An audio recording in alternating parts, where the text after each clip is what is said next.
Alright, hello everyone, this is Venom, and we are back, and as you can see, we are playing Palworld. Now, this is going to be, just like everyone is putting out right now, my tips and tricks on the first few hours of Palworld, what you're going to want to do. These are my tips as someone who has played a lot of the games that this game has kind of got, I'm not going to say based off of, but when you start playing the game, you can see that there's a lot of elements from a lot of different games that seem to be inspired in here. I'm going to go ahead and give my tips and tricks as far as an ARC player, a Pokemon player, and a just survival game player in general. These are going to be 5 or so tips and tricks, and these are just the ones for the first few hours of the game. I myself am only about, I'm still in early game right now, so that's why these are early game tips. I'm playing as fast as I can while still trying to enjoy the game, but again, these are my 5 tips for you guys for starting off the game here. So we're going to go to my single player world, and then I will show you what we've got. Alright, here we are at base, guys, and this is going to be the first tip, which is going to be a bonus tip, so it's going to be 6 tips. The first bonus tip is, if you played Ark Survival Evolved, get yourself in that mindset versus a Pokemon mindset. This game is a lot more like Ark than it is something like Pokemon or any other kind of survival game. So if you're used to playing Ark, you're already in a good mindset as to what you need to do starting off in the game, okay? For everybody else, these next tips are going to be more helpful for you guys, but if you played Ark already, those early setting up your bases and getting resources, the same thing you would do starting off Ark is what you're going to do here, except you don't got to wait and trank dinos and take 2 hours on official servers to get them, tamed up. This is a lot quicker process. Alright, now the first tip I've got for you guys is going to be, I know what some of the first things people want to do when they get into games like this, and the number one thing people are going to ask is, when can I start flying? Okay, I'm going to let you know right now, not beating around the bush, you can start flying the first time at level 15. At level 15, you can craft the first, they're not called saddles, they're called harnesses. You can craft the first harness for your flying mount called Nightwing. So here we are on the technology tree. Again, this looks very Ark-esque. If you played Ark before, it's going to look very, very familiar. Here we have the Nightwing saddle. I'm sorry, this one is called a harness. Some are called saddles, some are called harnesses. So. But here you can see the Nightwing saddle. You can see what it takes, so you can prepare yourself for when you get to that point. It's going to take 20 leather, 10 cloth, you need 15 ingots, 20 fiber, and 20 palladium fragments. So that's what you're going to need to craft that saddle. It also takes a long time to craft it. Crafting in this game, you actually have to sit there and hold down the button. You're meant to make a pal do it. So you're meant to actually have a pal do that instead of you sitting there holding down a button. So make sure you got a pal who can craft. But that is going to be the first saddle you can unlock at level 15. Nightwings can be found all along the starting area. And single player, you start off right here. And multiplayer, there are actually a bunch of different starting zones all around. A lot of what I've got unlocked already, I've been connecting all the starting zones. But you start off right here in single player. And then my base, as you can see, is like just down the road there. You can find Nightwings around in this area. Just keep going down the hill. I'm actually going to go down there now so you guys can kind of see. You keep going down this hill, and you will eventually see Nightwings. Just follow the path around, and you will spawn some Nightwings eventually. Now, flying in this game is also somewhat Ark-esque, but improved. Now, one gripe I do have is that the flying is slow for some of these mounts. I understand there are some faster mounts in the game. I think the Jet Dragon that they kind of showed off in the previews is really fast. I've seen somebody use it before. But here you can see me flying on my mount, and it's fairly slow. Not too much faster than a ground mount, but again, you're flying.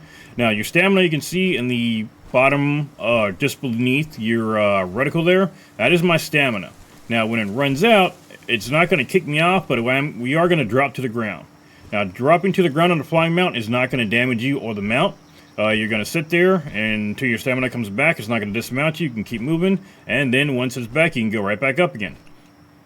Now, again, for your Ark players, do not panic. If you are over water and your stamina runs out, I'm going to demonstrate, you do not have to freak out like we did in Ark. If your stamina runs out, you can see me over water, something you would never do with a flying mount, run over stamina over water. You can see right there, I'm over water. It didn't dismount me.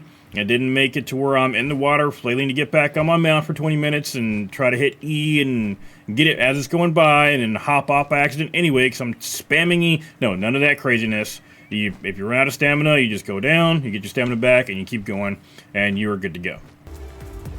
Bonus tip number 2, you will find these treasure chests all over the place. Again, just like Ark, think of them as drops versus treasure chests. You walk up to them, open them up, get you some items out of there, they will respawn eventually. So again, bonus tip, don't worry about what you get out of the chest, they're going to keep respawning, so that's just a little bonus one for you. Alright, tip number 2, this creature I'm holding right here is called a Vixie. Let me show it to you here in the power deck too. This is a Vicky, or Vixie, okay? This is something you want to get very early on in the game. Now, let me show you its habitat real quick. We're going to zoom in on the map here. This is its habitat, okay? It's pretty much follow the starting area, follow that road, keep going west, and Vixies spawn all through here. One of the first things you want to do early game is use all the pal spears that you got. Go ahead and craft up whatever you can, like the first, 20 minutes or so. Take those pal spears, go get you as many Vixies as you can, okay? Why do you want to do that?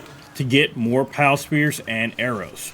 Over here, you can see in the pin, if you have Vixies out in your farm, or out in your base, they will actually create or dig up a bunch of different items. Those items are pal spears and arrows. Now, that's in the starting area. I have not tried to do this in any other areas, but having Vixies in your stable is going to generate a bunch of extra pal spears for you. So you can see here, I got a bunch of pal spears on the ground here. You can see some arrows. These are from the Vixies. So the Vixies are basically making me free pal spears. Now, these are only the basic pal spears, but they're going to be great for the early game. And the regular pal spears are going to be great for all of the lower level pals, which you're going to need especially for tip number 3. And that is the best way, and again, I know this is one of the first things people are going to want to do, the best way to level up is to capture pals. Now, you can't just capture any pal, or I should say there's a certain way you have to do it. You see, whenever you capture a pal, you're going to actually see it says like 1 out of 10 or however many you caught out of 10, okay? The first 10 pals you catch, you're going to get a bonus of experience to catching those pals, okay? So here is a chickpea. If you see me capture this, okay, 100% capture rate. I do not get a bonus for that because I've already caught 10 of them. You see in the bottom right, I did not get any bonus experience. However, here we got the Crimus. If I go ahead and capture one of these, I can do better than that. Okay, it's alive. There we go. I'll go ahead and capture that bad boy, and then look in the bottom right. Boom, I've captured 4 out of 10. You see, I got a crap ton of bonus experience. I've got over 1,300 experience for that one. So we're going to catch another one here.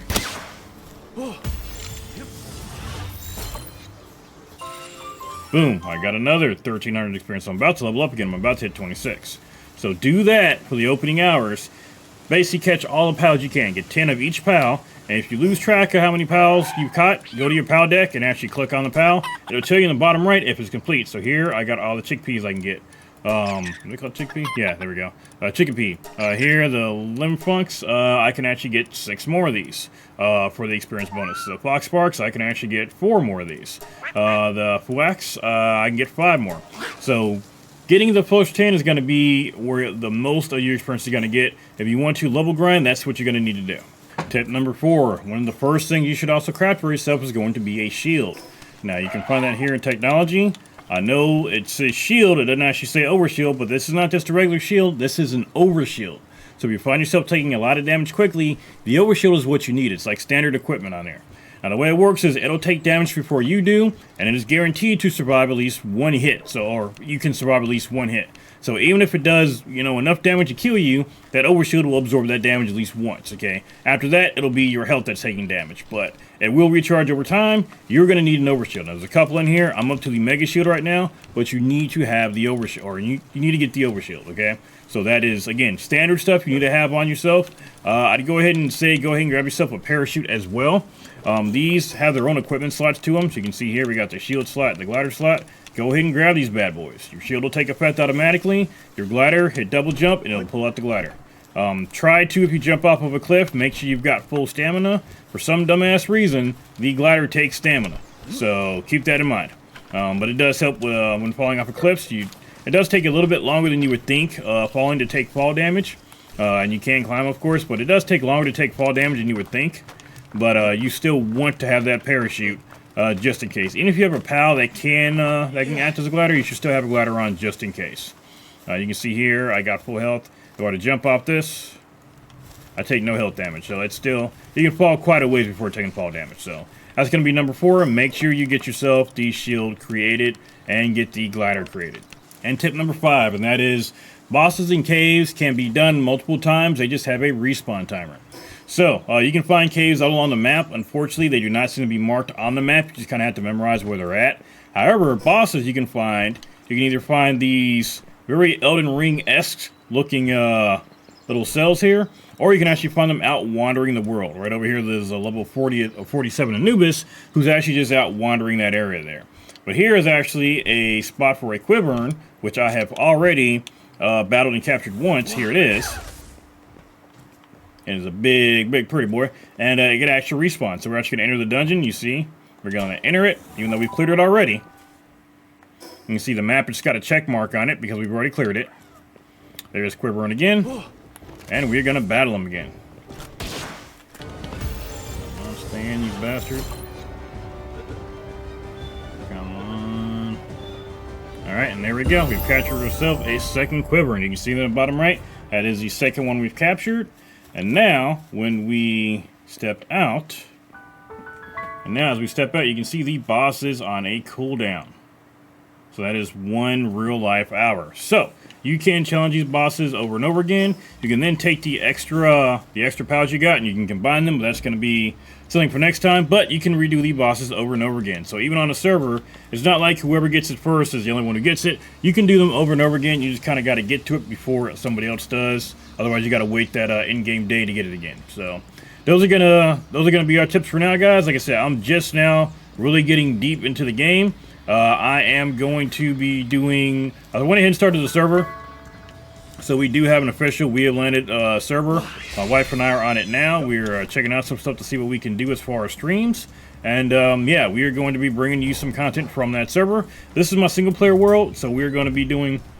I'll be doing testing in here, but all my official stuff is about to go over to the server. So I wanted to go ahead and get a video out to you guys while I had a chance, because I'm going to have to start everything over tonight on the server. But yeah, that's going to do it for tonight, guys. Thank you for coming by. We are, like I said, going to be playing a lot of Palworld here soon. I'm still going to be putting out stuff for Destiny 2 and for Elden Ring. Of course, it's going to be a lot more, it's going to be a lot wider, or not wider, it's going to be, it's going to be a little bit before I get some more stuff from that out, though, because obviously Palworld is the game we're playing. That's what everybody wants information about, and that's what everybody's watching. So, hey, it is what it is, because right now, I also want to play this game, too. So, we will see you guys next time. Remember to sub to the channel if you like what we are doing. Hit the like button if you like what we did. Hit dislike if you hated it. And, yeah, that's going to do it, guys. You guys have a good one.